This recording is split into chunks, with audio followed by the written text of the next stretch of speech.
ধনেপাতা দিয়ে ট্যাংরা মাছের ঝাল গ্রাম বাংলার পুরনো একটি শীতকালীন রান্না, যা খুব কম উপকরণ দিয়ে ও খুব কম সময়ে রান্না করা যায়। রান্নাটি সাধারণত ট্যাংরা মাছ দিয়ে করা হয়ে থাকে, তাছাড়াও এটি যে কোনো ছোট মাছ দিয়ে করা যায়।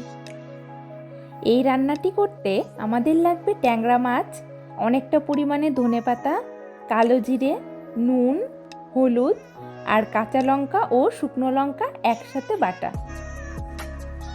প্রথমে মাছ নুন, হলুদ এবং কাঁচা ও শুকনো লঙ্কা বাটা দিয়ে ম্যারিনেট করে রাখতে হবে প্রায় 10 মিনিটের মতো।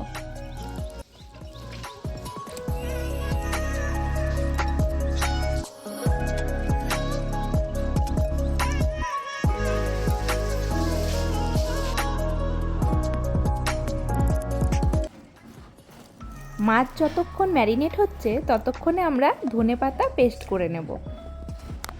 ধনেপাতা পেস্ট করা হয়ে গেলে এর মধ্যে কিছুটা পরিমাণ জল দিয়ে মিশ্রণটি পাতলা করে নেব। এরপর কড়াইয়ে সর্ষের তেল গরম করে এর মধ্যে কালো জিরে ফোড়ন দিয়ে দেব এবং ফোড়নের গন্ধ বেরোতে শুরু করলে এর মধ্যে ম্যারিনেট করা মাছ দিয়ে দেব।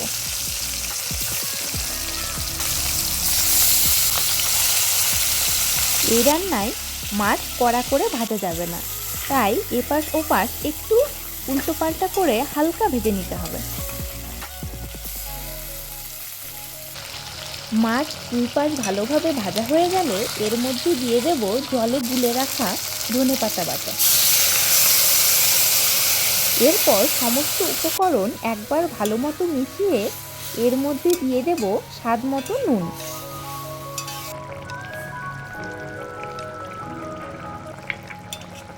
নুন দেওয়ার পর সমস্ত উপকরণ একবার ভালো করে ফুটিয়ে নেব। ঝোল এরকম প্রায় ঘন হয়ে আসলে গ্যাস অফ করে দেব। ব্যাস, ধনেপাতা দিয়ে ট্যাংরা মাছের ঝাল পরিবেশনের জন্য একদম তৈরি।